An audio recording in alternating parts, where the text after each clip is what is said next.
All our stuff's being held together with duct tape and baling wire, it seems like. But I've got like 2 or 3 header height sensors here that have played out. We got some thermostats that are just, they've managed to stay open, keep this thing from overheating. But by gosh, I think we're going to do it.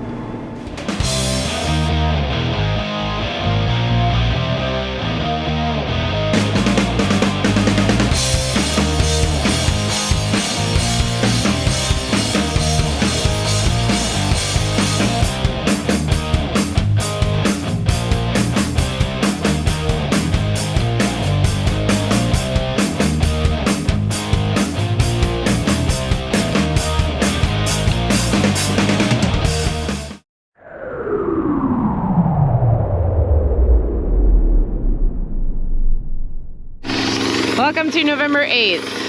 It is going to be 85 degrees, sunny and windy. And we're on our last farm with cotton. Oh, and it's also the marshmallow maker's birthday. All right, guys. Last day of cotton harvest. At least I sure hope it is. 76 acres left to go and all the cotton will be wrapped. Dear Lord, just please give us a good day with no problems to get this finished up, please.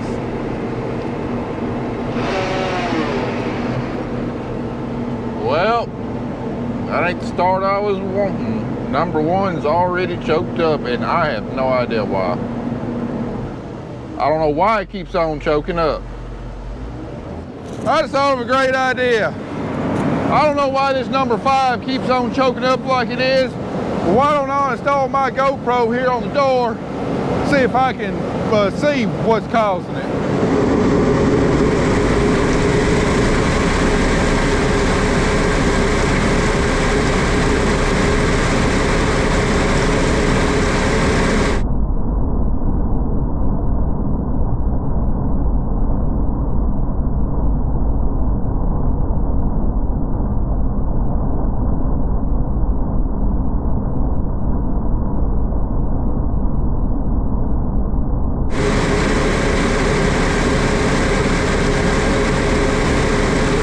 Of course, when I put my camera on it, it won't plug up. Go figure. Yeah, let me get to some higher yielding stuff, and if it starts plugging up again, I'll try that trick again. We are truly blessed to have Andy with us because honestly, no one would want to do that job right there. When I walk by it, like, I'm still trying to get the taste out of my mouth. Oh God. It is ripe. Oh yes, son. Get it. I'm very thankful for him because I know he's tired. He doesn't feel good. We're all wore out. The dust is really making it hard on all of us, especially the chicken. Oh my God, the chicken.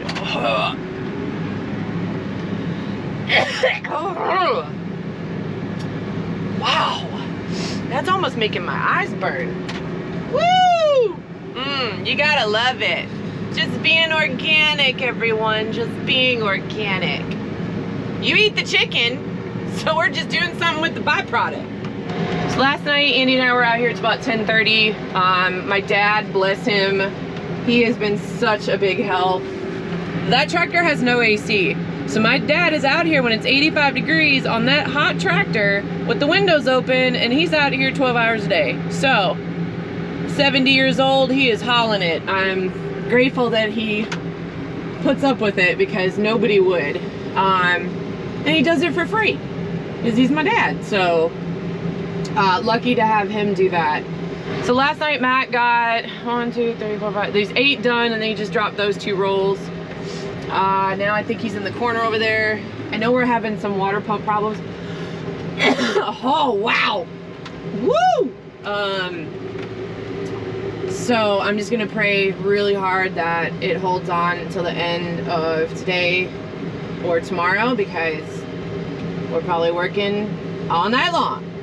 It is also Matt's birthday, but by the time this actually goes on YouTube, it's probably gonna be like January, so All he wants is to pick cotton. I'm gonna attempt to go get some dinner tonight at some point if I can. If not, man, list someone. Unfortunately, our middle son is sick. He's had the stomach virus real bad. Got a call from our daughter. She's super sick in Chattanooga. And now today is our appointment for Carter for his heart.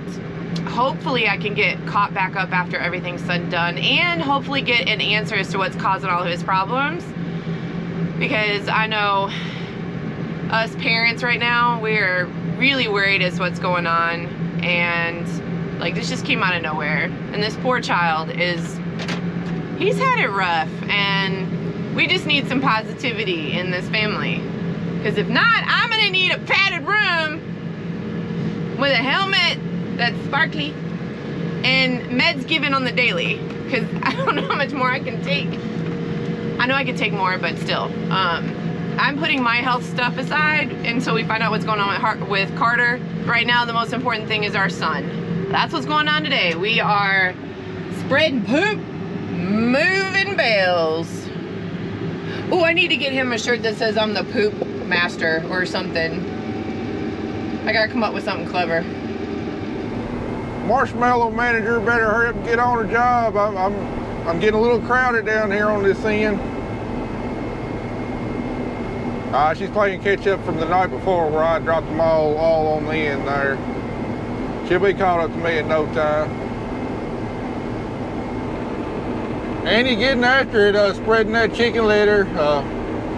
Fortunately, it looks like the wind is blowing away from all these houses over there across the road, so hopefully the smell will be minimized for them. But I gotta say, ever since we finally got that rate controller set up, that chicken litter spreader has been working absolutely fantastic. Man, I'm glad we bought it. I wish we bought it several years ago. You know, it would have saved me, you know, $8 to $9 a ton spreading fee all these years, and I wish we'd done it a long time ago. Yeah, I know I talk terrible about the customer service on Salford BBI, but their product it's working out great. It's doing a fantastic job spreading. Hadn't had a minute's problem out of it. It's great. And a huge thanks once again to Steve at BBI, perhaps the only knowledgeable person there at that company. His help was instrumental in helping us get that rate controller set up right and understanding the principles, because I'll tell you what, that rate controller has been spot on. If you buy a litter spreader, I highly recommend the rate controller. You know, don't go the manual route. It has been absolutely awesome, and very little setup to do to it. They've already got it programmed for your specific model, and it's been working fantastic. On another note, kind of funny, this number 5 unit straightened out. I guess ever since they figured out I was going to find out what the problem was, the little troll that's riding along on this picker with me has decided to leave it alone. Hadn't had any problems with it choking up. Maybe we'll get lucky and it'll be problem free the rest of the day. You know, I think I talked about it in an earlier video about that battle we had with the Jackson City Council about the right to spread chicken litter, about how several companies have contacted me with products that they think helps minimize the odor of chicken litter, and had a couple companies send me some trial products.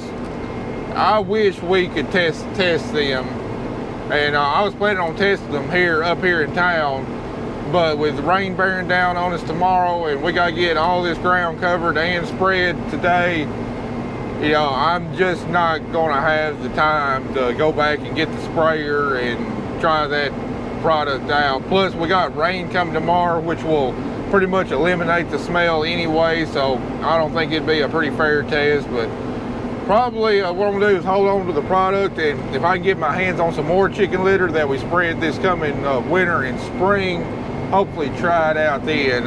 Unfortunately, we just ain't got the time to do it right now. I wish we did, but maybe some point next year I'll have a report for you on whether those products work or not.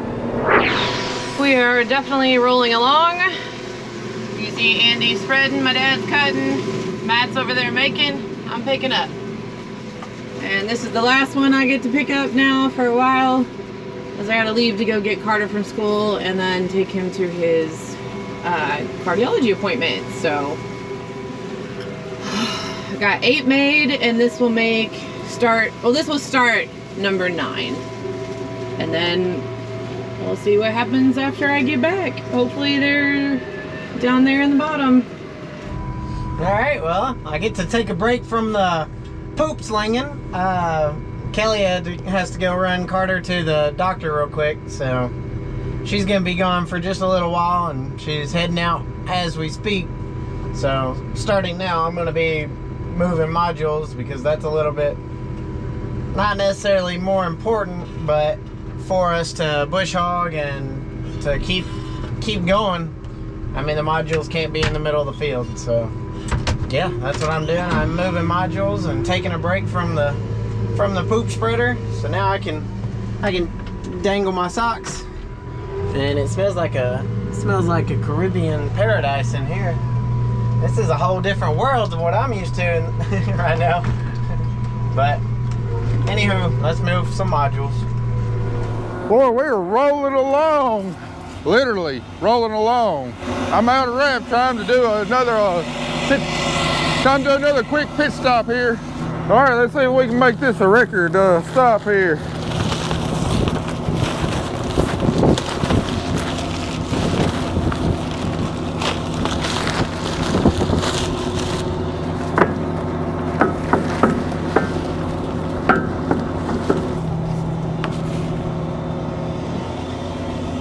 I'm out of room up here. Carry that back to the truck with you.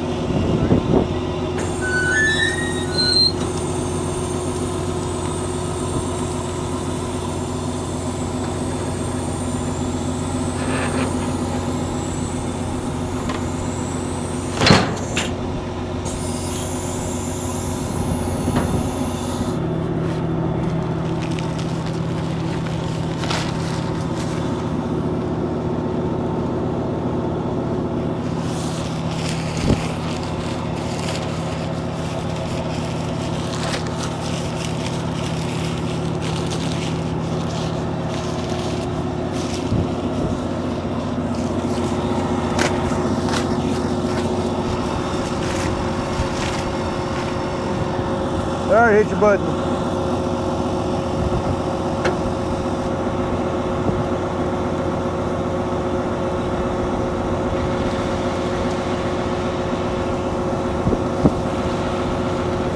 Oh, all right, we're good now.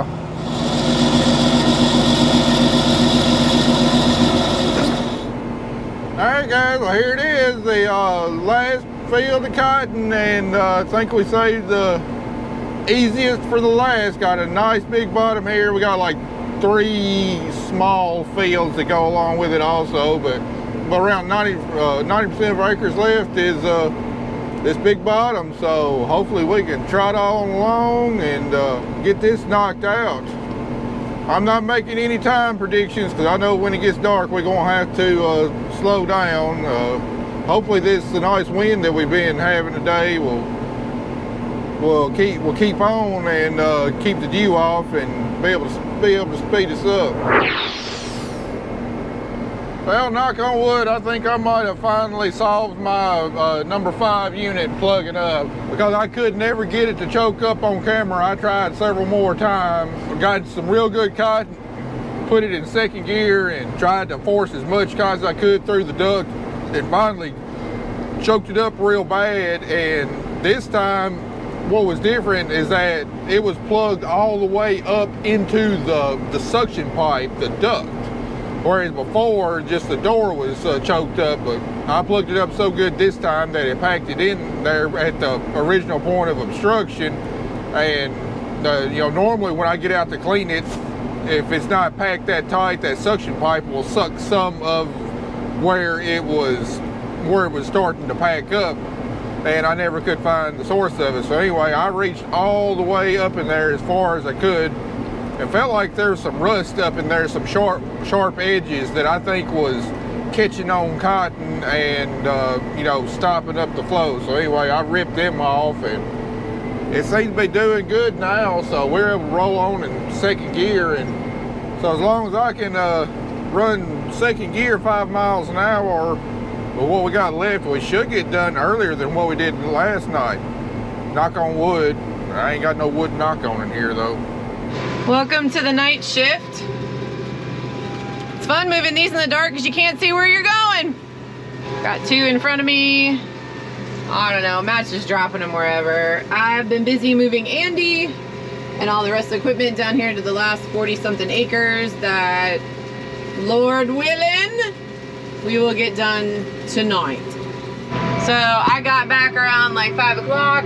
Now we're trying to find spots for these modules to go. I think I just put that in a waterway. Dadgummit. I'm not moving them, they're going there. They're going there. I don't care anymore. Like, you cannot see where you're going when you're backing up. It's just like, it's a guessing game. You can get close and use my mirror. Wait a second. What the? Who broke my mirror? Are you joking? I can't even leave for 2 hours. My daggum mirror's broke. Aw, man. The bracket. It's wiggling. Ugh, add it to the list. Oh yeah, it's broke. It's wiggling and jiggling. I'm guessing maybe when Andy moved down here, he might have hit a tree or something, or a limb. I don't know. It's just gonna have to wiggle and jiggle. I don't even care. Wiggle and jiggle, baby. We're trying to get done. Please don't fall off though. I don't have that kind of money. So update on Carter. Went to the cardiologist today and he was absolutely fantastic. I highly, highly recommend Vanderbilt Children's. Very detailed in everything. They did an ultrasound of his heart for about 30 minutes and we got to watch it work, which that in itself was amazing.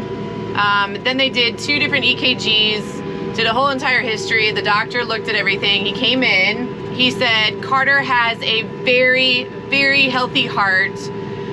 He definitely has an athletic heart. You can tell he plays sports. There's no defects, there's no damage. He doesn't see anything physically wrong with the heart itself. And I was like, oh, praise God, like, thank you, Jesus. So the next step is to go to Nashville next week. And by the way, we're still not done with our harvest. And it's gonna be an all-day ordeal where we have to do a treadmill test. And they basically hook him up to everything and they force him to have an episode to see what's really causing it. So after we get those results, then we'll know more. Carter's really disappointed in a 15-year-old way, if you know what I mean. I'm surprised he didn't punch a door on the way out.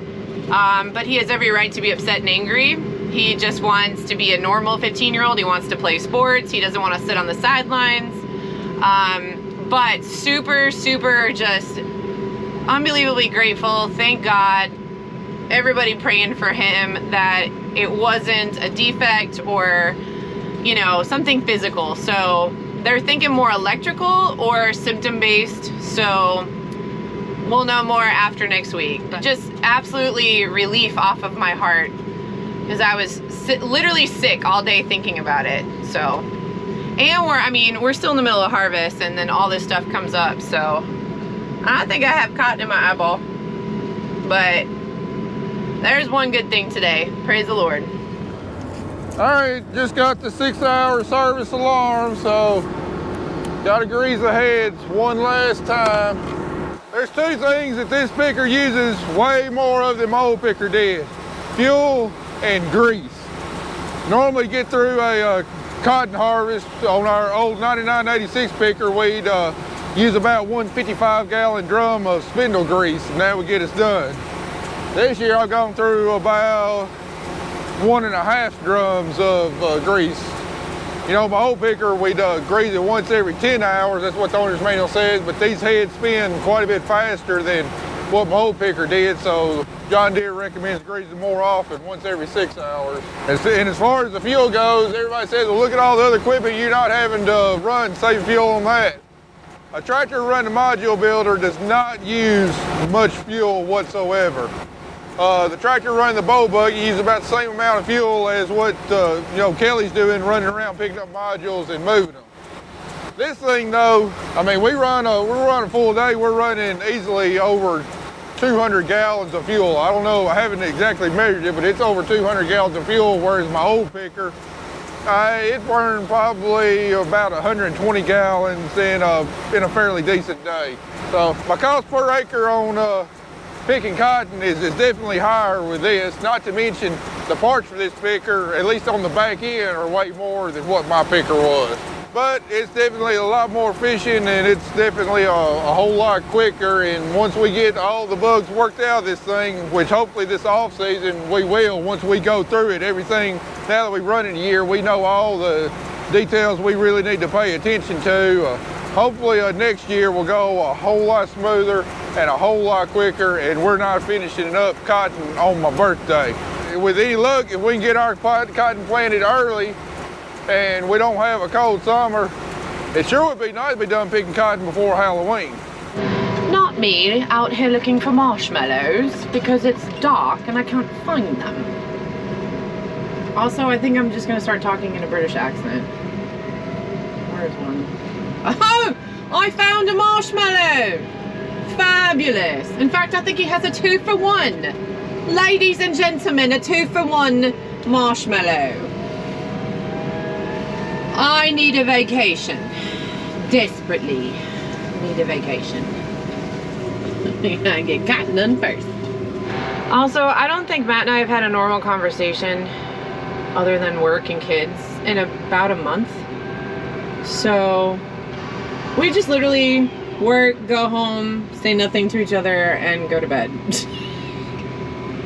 That's pretty much our life right now. You know what? I'll move that when I get to it, okay? You just dropping them everywhere. Because you want to do 2-for-1s. I wonder what he's watching. He's probably watching MasterChef. I can't say nothing. I've been watching Bravo. Oh, wait, hold on. What are we on? We're on Below Deck Mediterranean season 8. Looks like me and the 4440 having a race. I don't think I got a chance of winning this, but I am doing an admirable job of keeping up. Well, in general, the cotton on this farm is definitely a little disappointing. It's not as good as it looks. I mean, it's got some good spots in it, but this cotton's kind of been hammered all year long. You know, starting out, didn't get a great stand, wasn't bad enough to replant, but it took a while for the cotton to come up. I think it used up a lot of its energy and vigor, and just never really developed normally after that. Then we had the 3-corner alfalfa hoppers come in, and they really hurt several acres, kind of different spots of the fields. So we got a really thin stand there. And then top it all off, I dinged it up twice with herbicides. I dinged it up spraying dual over the top. That burned it pretty good when it was struggling and didn't have a lot of vigor. Took a while to grow out of that. And then we had some, I think we had some Valor carryover in our water truck. And this was the first field of cotton we sprayed after spraying Valor. Even though we cleaned the sprayer out, we didn't clean the water truck out. And it bronzed the cotton up pretty good, which set it back even farther. So I'm actually surprised it's doing as well as it's doing. It's probably averaging, I don't know if my yield monitor is even close to accurate, but I think it's averaging somewhere, around the 2 bale an acre, probably 1,000 pounds plus or minus. Bottom line is, some of the stuff I couldn't control, but also didn't do this cotton any favors this growing season either because of some of the mistakes I made. But those are lessons I learned this year, and I will be sure not to repeat them again next year. All part of being a better farmer next year than what I was this year. Well, we're rolling on along. The acres are steadily ticking down. We've already had the best day running out of the whole season, got more acres covered already, and we're not done yet. In fact, we're running so good, we're going to have to stop here in probably about another 30 minutes or so and change to another roller wrap. There goes Andy, spreading the poop in between the bales. Oh, I don't think he can make it. Yeah, you can. You got it. If I can do it, you can do it. See, I can't put him over here because it stays too wet. So I'm trying to put them as close to the entrance as possible. Okay, I just turned on my, okay, Kelly. Oh, what did you do? I don't even know what I did. Okay, cool. Oh, Lord Jesus. I need a break.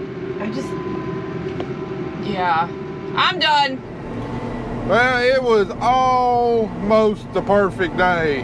We was running so good, and now Andy's broke down with the litter spreader, right? Just a few after I was singing his praises, it's broke down. Looks like the sensor on the conveyor drive has gone out, and the rate controller is not reading speed, and it's wanting to run the chain as fast as it can possibly go, which of course is going to lead to a massive over application of litter. So looks like he's down. I did have another sensor ordered, and it just showed up today at Tennessee Tractor. It's the same sensor as the spinner speed, which actually got knocked off a few days ago with I think a piece of wood that was in the chicken litter. So if the rain holds off tomorrow morning, we should be able to go pick it up and finish the litter up then. But unfortunately, he's not going to be able to get that done today. So close to having the perfect day, so close. But anyway, we got about 13 acres left to be just enough time to watch the Lampley brothers and Dylan Joy's Farms latest soybean harvesting videos. It's so nice of them to make videos to keep me company here on the cotton picker, especially on these late nights. Hey, see Andy over there, since he can't spread anymore, but he had dang near a full spreader full. Just in case it rains tonight, I told him we need to get that litter out of there, so he's backed up to the litter pile and running all the litter all back off in the pile. Because if that full spreader gets rained on, that hopper's going to act like a funnel for that water, and I can only imagine the nasty mess we would have in the bottom of the spreader, and I have my doubts if that stuff would spread out or not, and that ain't a problem I want. So they gonna get it good and empty. I don't think the rain's supposed to come in until about noon or right after noon tomorrow, but the weatherman has been known to be wrong before, and that ain't a risk I want to run. Well guys, here it is. This is the field I've been looking for. I didn't think we would do it today. I thought it was going to be a long shot, but we finally ended up cotton picking with a dang good day. Oh, there's an armadillo. Dadgum, I almost got him up in the header. Wow, I wish I could have ended his life. I do think that we are actually going to get done today and way earlier than what I thought. I thought if we did get done today, it would be like an all-nighter, at least after midnight, based upon the history of the last week. But dadgum, we're going to do it. All our stuff's being held together with duct tape and baling wire, it seems like, but I think we're going to do it. Yeah, I got like 2 or 3 header height sensors here that have played out. We got some thermostats that are just, they've managed to stay open, keep this thing from overheating. As long as I leave it running wide open, when I bring it to an idle, that's where I'm liable to have problems. But by gosh, I think we're going to do it. So this is the last field. I think he's got like 3 more passes and we are done with cotton. And then we're gonna move on to planting wheat, and then we have about, maybe less than 200 acres of soybeans to get out before Thanksgiving. So let's hope and pray we can. Well, our first season with a roller picker is basically complete. Yeah, I know this has been it's been a really difficult cotton harvest. I'm not going to say it's the most difficult one. They all seem pretty difficult when you're dealing with cotton, but it was definitely a lot more difficult than what I anticipated and really what it should have been. But this year was a huge learning curve. We knew we were going to have a bunch of growing pains with this machine. Not only getting it right, to getting it like it needs to be in the kind of shape I like my equipment to be in, but also our knowledge of it And it's been a huge learning curve, but we're better for it. But after last year, you know, questioning our future in the cotton industry, this year I've seen our future in the cotton industry, and it's as bright as this cotton is out here. I think after another all-season program in our shop, this machine is going to be right, and it's going to be ready to go, and I anticipate a big year with it next year. Here it is, guys, pass we've been looking for.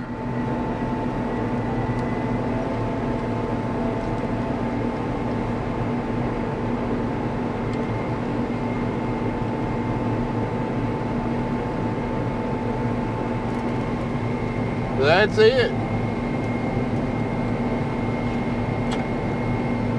It's official. Cotton is done. I think that's the most exciting thing you've said all day.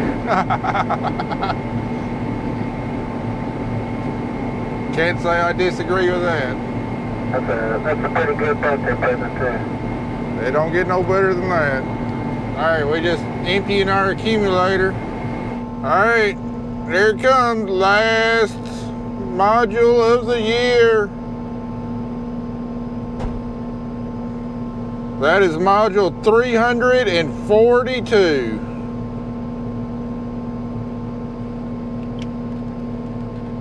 And apparently they don't want to come off. There we go. And they said it couldn't be done. The old 7760 has made it through its, well, I wouldn't say its first harvest, but its first harvest at its new home. So we just completely wrapped up with the cotton. We've got tons of bales sitting out here. I know I'm not in the greatest lighting right now, but our poop spreader here is kind of pooped out on us tonight. We had a bad sensor go bad, so we're gonna come back tomorrow and spread our last pile, which is right there and you can't see it. So just got to change the sensor and spread some poop, but the cotton is all picked and all wrapped. That's all you can ask for. And I know he's happy on his birthday finishing up. All right, we're gonna go ahead and carry this thing in because it hadn't been rained on, and it might rain tonight, and all this equipment is so much easier to clean up at the end of the year. If it doesn't get rained on, you can blow a lot of this stuff out. Hey, Kelly, I don't want to interrupt your module making over there, but if all this trash on here gets, if it gets rained on, then it's a whole lot harder to clean off. So, but before I take off home, I better stick a little bit of fuel in here. Yeah, get this thing home when there is no traffic or very little traffic on the roads. It'll be so much easier tonight than it would be tomorrow. Yep, actually gonna get home a little bit earlier tonight than I have the last few nights, but still got the heads to clean out. And you probably say, well, can't that wait for another day? Yeah, it could, but that stuff will start drying overnight and make it a little harder to clean out. Plus, if you ain't never been around a cotton picker, you just don't know, but my hands look like I done fought Freddy Krueger with no protection. I got cuts all over my hands. They are tore up from messing with this cotton picker. Plus you know, cleaning off the moisture pads and stuff, that detergent we use to clean the spindles. I mean, it just dries. Come on, dude, man, I'm pulled over. I ain't got time for this. Come on. Yeah, that detergent we use, it just dries your skin out terribly. My hands are all cracked and cut up. No matter how much lotion you use. I've been using corn huskers twice a day, and my hands, I mean, they're worse than sandpaper. They're worse than a Brillo pad.